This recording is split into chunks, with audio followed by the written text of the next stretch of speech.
Section 76 tax collected but not deposited. ठीक है,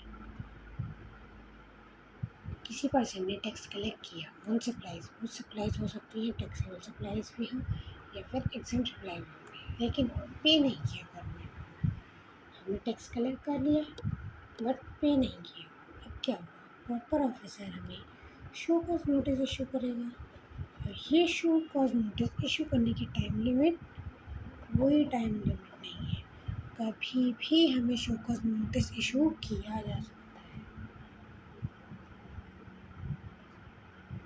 ठीक, शो कॉज नोटिस इशू में क्या क्या क्या स्पेसिफाई होगा, अमाउंट ड्यू, कि भाई इतना अमाउंट आपका ड्यू है, इतना आप डिपॉजिट करिए।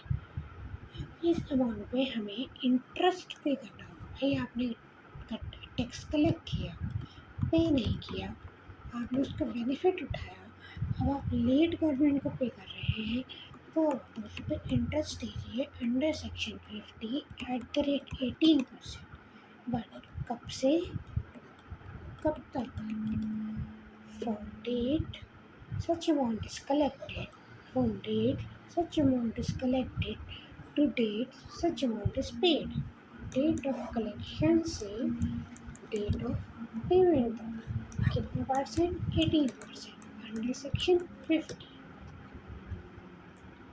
अब हमने पे कर दिया, अब जो है ऑफिसर को डिमांड ऑर्डर पास करेगा। डिमांड ऑर्डर की time limit same 1 year from date of issue of show cause notice. Same हमारी टाइम लिमिट 74A में भी थी, लेकिन 74A में शो कॉज नोटिस की भी टाइम लिमिट थी, लेकिन सेक्शन 76 में यहाँ पे आपने टैक्स कलेक्ट किया बट पे नहीं किया, उसमें शो कॉज नोटिस की कोई टाइम लिमिट नहीं है, वो डिमांड ऑर्डर की टाइम लिमिट है 1 ईयर। ये डिमांड ऑर्डर की टाइम लिमिट एक्सटेंड भी हो सकती है, सेम स्टे पीरियड वाला केस है।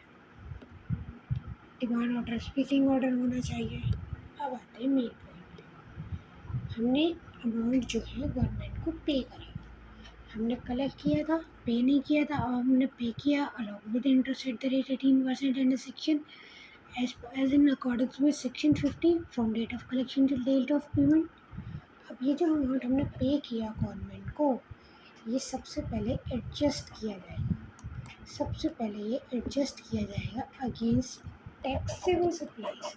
जो उस बंदे ने टैक्सेबल सप्लाईज की, उस पर कितना टैक्स बनता है और उसने कितना टैक्स पे किया, उससे हम एडजस्ट करेंगे। एडजस्ट करने के बाद अगर कोई सरप्लस बचा तो हम उसे क्या करेंगे, क्रेडिट कर देंगे टू कंज्यूमर वेलफेयर फंड, या फिर रिफंड कर देंगे उस पर्सन को जिसने कि बर्न किया है बर्डन ऑफ टैक्स। ठीक है, the amount paid to the government shall be adjusted against tax payable in relation to supplies, in relation to taxable supplies.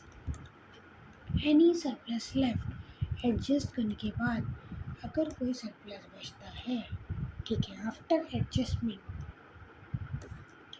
तो उस सरप्लस को हम क्या कर सकते हैं, दो ऑप्शन है। सबसे पहले तो क्रेडिट कर दो कंज्यूमर वेलफेयर फंड में, दूसरा रिफंड कर दो उस पर्सन को जिसने कि बर्न किया था इंसिडेंस, और जिसने वो पे किया था, यानी जिसने उसका इंसिडेंस बर्न किया था उस पर्सन को रिफंड कर दो। और क्या रिफ़ंड तब करेंगे अगर वो पर्सन अप्लाई करता है रिफ़ंड के लिए अंडर सेक्शन 54।